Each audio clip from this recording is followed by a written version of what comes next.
I've served my time. I told him all I knew at the trial. I can't remember what happened all those years ago. How much poison did you put in the stew? No! I'm not going to answer any more questions. Leave me be! Sit down, Mrs. Birdsworth, and pull yourself together.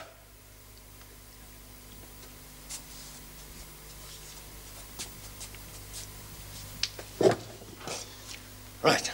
Now, let's start again, shall we? From the beginning. Oh, hello, Meg. What can I do for you? I was wondering if any arrangements had been made for Greg's farewell. Oh, it completely slipped my mind. I suggest you ask everyone to come in here for a drink after work tonight. Fine. I'll make sure everyone's invited. Oh, and Meg, it might be a nice idea if we made this a formal welcome for Paul Reed, too. Well, he seems to be making himself quite at home without us having to go to any bother. You sound as if you've been talking to Mr. Fletcher. How is he? How's he getting on, Paul Reed? He's leaving no stone unturned. Well, you seem quite happy about it. I am. Or rather, I feel I ought to be. It's just so irritating to have someone so constantly and indestructibly right. Well, maybe if we get him drunk tonight, he might reveal some awful family skeleton. I doubt whether he'd have one. Well, I better get a move on, or else everyone will have gone.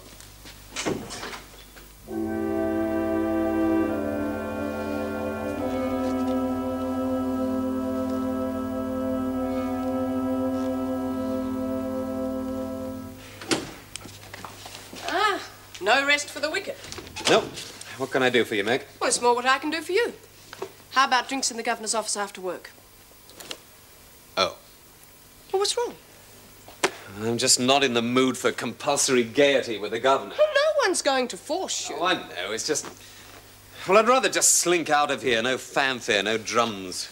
I think we're entitled to the pleasure of thanking you for what you've done and wishing you the best. Can't you see? That's exactly why I don't want to see the rest of the staff.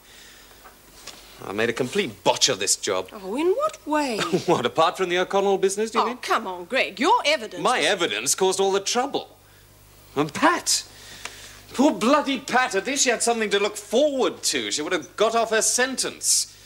And thanks to my sense of right, her son is dead. Even if you knew the consequences, would you have perjured yourself? Oh, I don't know.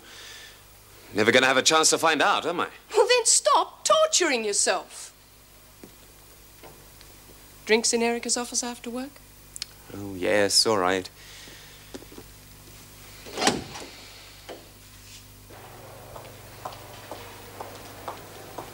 Oh. If you're interested, there's drinks for Greg and Paul Reed in the office this evening. Oh, great. I'll be there. Look, Meg, I was wondering if you'd care to have dinner sometime this week. What? Well, with Leda and me, of course. Meg, we have to work together.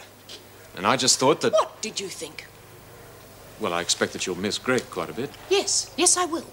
Gentlemen seem to be fairly scarce these days. Can't we bury the hatchet? I know you think I did the dirty on you with Jeff, but I prefer to drop the subject. Well, I wouldn't. I'd rather not have all this bad blood between us. And now that Greg's going, You thought I'd be in need of some comfort. Well, I know that you and Greg were close. I didn't think you'd be shy of a little plain talking. Greg and I had an affair, if that's what you mean. Well, if you'd rather drop the subject, No, I'd like to get things straight, once and for all. Look, I don't need your pity, nor your friendship. And I'd very much appreciate it if you'd keep your sympathy to yourself. I wouldn't be surprised if you needed it.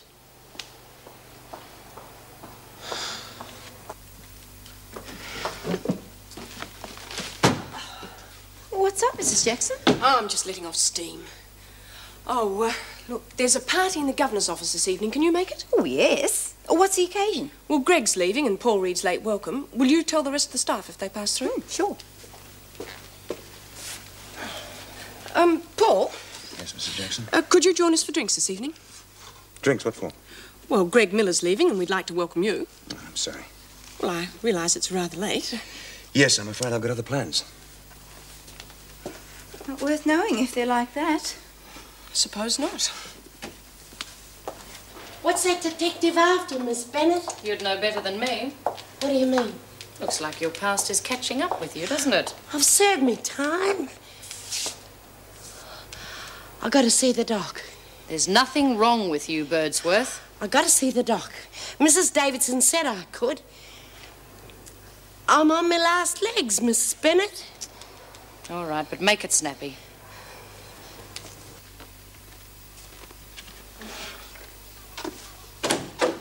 Doc, reckon I just caught you. Don't you ever knock? Oh, it wouldn't be my old Doc Miller if you didn't say that. Birdsworth, you've got 5 minutes. Well, what is it, Lizzie? Oh, just thought I'd come and see if you had plenty of my old heart pills. Look, plenty. Enough for half a dozen attacks. Oh, don't joke about it, Doc. I might be needing them sooner than you think. When are you leaving? Tonight. Give our love to Karen, won't you? Yes, of course I will. And keep some for yourself, eh? And Doc, I want you to know, no hard feelings. I mean, about Pat. You couldn't help it. Oh, well, I better be going. Old Bennett will be out there with a stopwatch.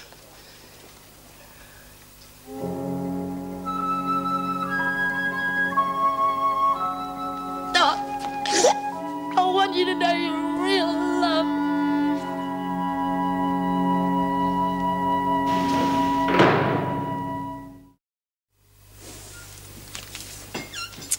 You'd think they could have done better than this, wouldn't you? There's peanut butter and Vegemite.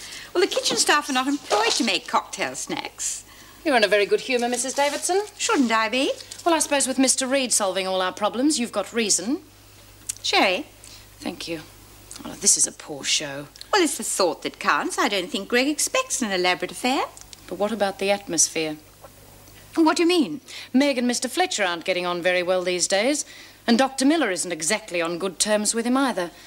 And I doubt whether any of the staff approve of the way that Mr. Reed has been breaking all the rules. Oh, well, I'm sure you'll make up for all their shortcomings. Ah, where's the guest of honour? Sherry, Mr. Fletcher. Ah, thanks, Mr. Davidson. Evening, Mrs. Davidson. Oh. Thanks, Vera. Jim.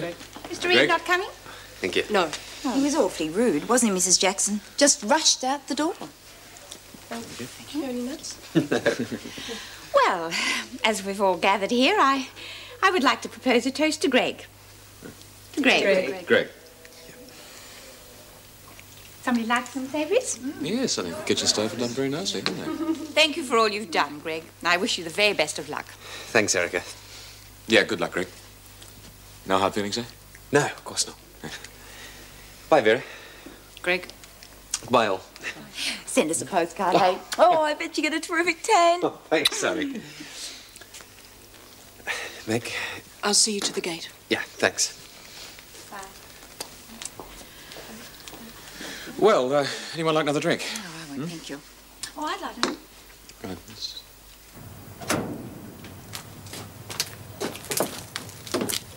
Well, that wasn't the most exciting party I've ever been to. I don't know. Everyone stayed true to form, all in their rightful place. Except Sally, of course. Saying goodbye isn't easy for anyone. And I suppose we all cope with it in our different ways. Do you forgive me? For what? When we broke up, I had the feeling you were being too brave, that's all. I was very hurt. I enjoyed the times we had together. But it's past now, Greg. I bet you won't even miss me. Of course I will. As a friend. And as a friend, I will always be sad that you felt that you were a failure at Wentworth. I'll try not to. Trying's not good enough. Now, you're not a failure, and you must never, ever feel guilty. Meg. This is as far as I go. Give my love to Karen.